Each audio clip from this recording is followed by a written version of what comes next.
Lesson 12 on Human Rights and the Right of Conscience, Section 17. Pope John Paul II was a great champion of human rights. He spoke of human rights very often throughout his many travels and in his many discourses. Rights will protect the dignity of the person against those threats that we spoke of earlier. He has been criticized sometimes for the frequent and emphatic use of rights discourse, but we must understand why and how he uses the discourse about rights. I want to comment in this lesson upon why he employs rights discourse. Why rights? Consider the context of rights. Perhaps even think about the definition of a right, the purpose of these rights, and their order, and conclude with a sense of the drama of rights that we see in John Paul II's pontificate. Why rights? He speaks about rights in this first encyclical and continues to speak about human rights. Why he does so should be perfectly clear from what we have read hitherto. But he reminds us in this section, this century as a century of great calamities, of great devastations, not only material ones, but moral ones, indeed perhaps above all moral ones. One cannot fail to see that this century has so far been one in which people have provided many injustices and suffering for themselves. Has this process been decisively curbed? In any case, we cannot fail to recall at this point with esteem and profound hope for the future the magnificent effort to give life to the United Nations organization, an effort conducive to the definition and establishment of man's objective and inviolable rights. End of quote. That's important to see, man's objective and inviolable rights. That's what John Paul is talking about, and why he is hopeful, not within illusions, but that it's a good sign that there's a commitment, a ratification by almost all present-day states, that there should be a guarantee of human rights throughout the world, and a fundamental principle of work for any welfare for mankind. Now, after just considering what modern man is afraid of, and this notion of the crisis of our time, and those signs of the crisis of our time, that we fear the recoil of technology against ourselves, political tyranny and violence, human degradation. This effort then to establish a definition and establishment of man's objective and inviolable rights would serve us well, to challenge political tyranny above all, to establish limits and aims for human progress. So John Paul II wants to wrest the true meaning of human rights from those liberal theorists who preach freedom without any objective term, or the unbounded freedom to act as one pleases, or a long laundry list of desires named rights. That's not what John Paul II is talking about. But that abuse of the term does not take away its proper use. John Paul II thinks the Church's mission is closely linked with this effort to define human rights and to defend them, because those areas of concern in Gaudium et Spes, family, education, economics, politics, and peace, can be tied to rights if properly understood. John the 23rd and Pope Paul VI proclaimed peace is a work of justice. Justice establishes or protects peace. A just peace requires a strong and robust sense of fundamental rights based on the dignity of human life and respect for conscience, the vitality of the family, and the place of work. These are the inviolable rights. This is not a treatise on rights. We can find that in other documents. John Paul is speaking from experience. The Pope from Poland will talk about rights to lay out precisely the outrage of communism and Nazism in their destructive attack upon the dignity of the person, family, and religion. He was still looking at communist oppression of religion and the family in his home country. Why would someone deny him that attempt to explain why rights are important? Well, he goes on to say that torture, terrorism, concentration camps, discrimination still exists throughout the world. So the measure of objective and inviolable rights should be brought to bear against these programs, ideologies, and activities. It's not the last word. The doctrine of rights, though, is an external expression of the integral humanism, that full, whole truth about man that comes from faith and reason. And rights can provide a provisional standard for development. When we talk about the welfare of man, person and community, as John Paul II says, that is proclaimed by humanitarian programs. Let's hold the world and others to that proclamation. As a matter of fact, he says, it's this disregard for objective and inviolable rights that has led to political violence, tyranny, the degradation of man, and the loss of a purpose for technology.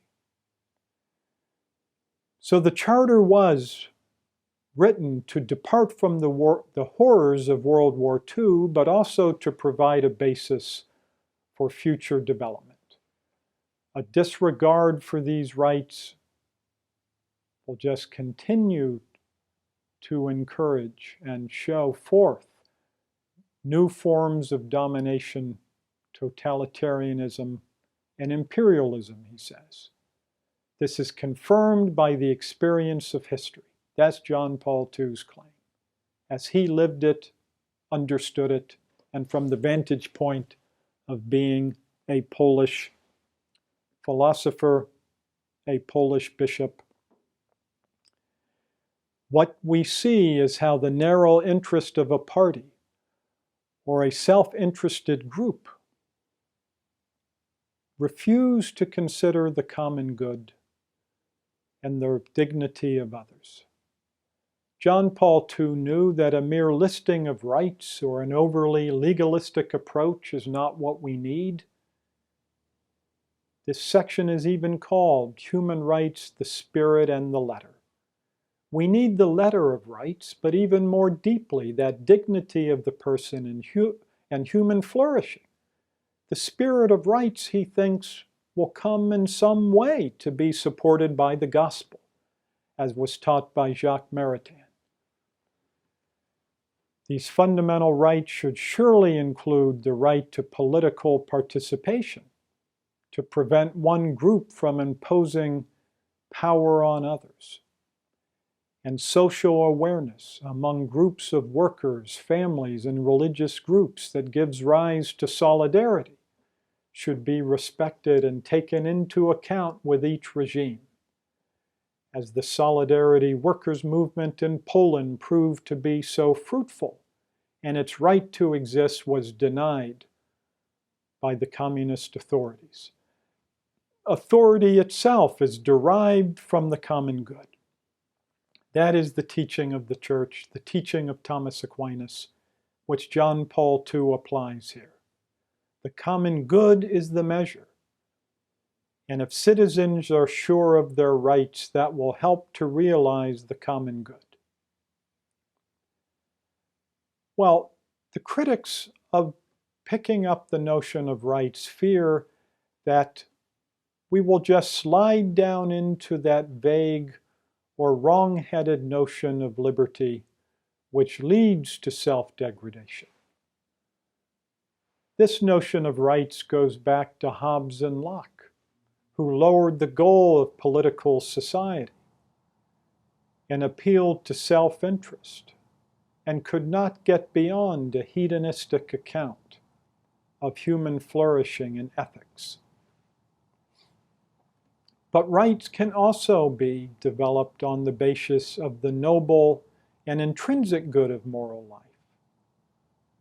The first theorist had a radical individualism, cutting off the individual from social life, and wanted to protect simply property. But again, John Paull's account of human rights looks to the person in community and says that human rights are a fundamental principle for any work for man's welfare. They must be measured against the common good and human flourishing, and not to be an excuse for selfishness or widespread degradation. In other philosophical works, he explains this with more depth. That's why he doesn't define in this document explicitly the notion of right, but he says it's subjective and inviolable. So we know it's based on natural law. That's the teaching of the 20th century Thomist. It supports the dignity of the person. I would propose this definition. A right is an exigency or claim that emanates from a self for something as being his due, which exigency or claim other selves are morally obligated to recognize and respect, promote, and not frustrate. I take this from Jacques Maritain and Joe Evans. Right and duty are correlative. The moral claim from natural law must be recognized by social and political order. It's derived from natural law, and natural law is derived and protects human flourishing. Or we can think of Tocqueville's notion that right is the idea of virtue applied to politics. That is the spirit of rights as John Paul II speaks of it here. So I would say this purpose, the welfare of the person and community, does not proceed on the basis of individualism or the priority of property and self-interest. But it's the use of rights to stimulate action precisely for solidarity among all people, and to encourage and protect the true flourishing of the person. And certainly the idea of a right to participate in the political community is a great theme of Gaudium et Spes. So again, I think the critics of John Paul II perhaps misunderstand how he understands rights. And while they are right to say that there are those that one can confuse the message of the gospel by using the discourse on rights, I think that's where we need to look to John Paul II as a model and guide, who used rights discourse in light of its proper basis, always with a view to the purpose of the person in community. But I think most of all we have to see how this use of rights discourse will be used for the development of mankind at large, and most of all, call on the common good to defend these objective and inviolable rights. But I would say perhaps the most important point is to see the order of rights. It's not a laundry list. There's a clear priority, particularly the right of conscience and the freedom of religion. John Paul II in this section mentions dignitatis humanae, that the right to conscience and religious freedom has a theological and philosophical basis. And he speaks from experience as a pastor and leader. And of course, as the Pope from a distant country, Poland, when he says, quote, "Certainly the curtailment of the religious freedom of individuals and communities is not only a painful experience, but it is above all an attack on man's very dignity, independently of the religion professed, or of the concept of the world which these individuals and communities have. End of quote. He speaks from experience. He speaks as a pastor. This curtailment and violation of religious freedom are in contrast to man's dignity and objective rights. So John Paul II says that dignitatis humanae stands against this violation as a radical injustice to what is particularly deep within man and what is authentically human. That's John Paul II explaining why rights should be part of this encyclical Redemptor Hominis. What is authentically human? What is deepest in man? In our next lecture, we will see how deep is the right to conscience. So actuation of this right is the fundamental test of any progress in any regime, any society, any system or milieu, he says in this section 17. A very strong commitment to rights. In Poland, of course, he saw that only atheism had rights of citizenship, and religious people are consigned to a second-class status. In the West, liberty is now threatened by being marginalized or the rights of conscience denied, as we've recently seen in the new healthcare system. So again, he ends this important section admitting it's a brief treatment, but that he has a right and duty to speak out on rights, especially on religious freedom. The church asks for no special privilege, he says, but only a respect for an elementary right, the freedom to act, to preach, and to live as Catholics. That was a watchword of his pontificate and developed throughout the whole time. Now, I would just say a few words about how this developed through his pontificate. 10 years later, he wrote about the outbreak of World War II and returned to this theme. And he said, it's our duty before God to remember the tragic events, to honor the dead, but even more to learn from the past so never again will there arise a set of factors capable of triggering a similar conflagration, and learn from these depths of inhumanity and suffering. The root factors, he said, were contempt for law, for man, and for God. These attitudes opened up a moral abyss. There was the abandonment of all reference to God and all transcendent moral law. That's from John Paul II's reflection on World War II. Abandonment of law, transcendent law, that is what he means by objective moral law. He said you could detect evil in the seduction of conscience through the falsehood and scorn for law. In the attitude of proud self-sufficiency, he said, closed man off from God and the moral order, which is attenuated now, today, because science and technology tempt us to think of mankind as the sole master of nature and history, and erase God and his image from man's horizon.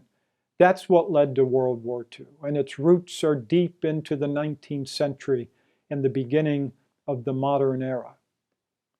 The danger lurks that man will hand himself over to the power of man. And the solution is the rediscovery of God, for God and respect for man go hand in hand. That is the principle of peace. And respect for man, that is, rights, must be based upon respect for God, the transcendence of man. So in light of these historic experiences, the massive scope of the violation of religious freedom has made it critical for the church to defend itself against these attacks. And that's where the discourse on human rights is very important for the Pope to use, so that this idea that the state can coerce conscience should be replaced by a recognition of the rights of conscience, which is bound only to truth, natural and revealed. And it's the foundation of every authentically free order.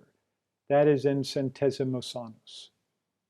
Freedom of religion pertains to the intimate sphere of the spirit, and that's why it's a measure for all other rights.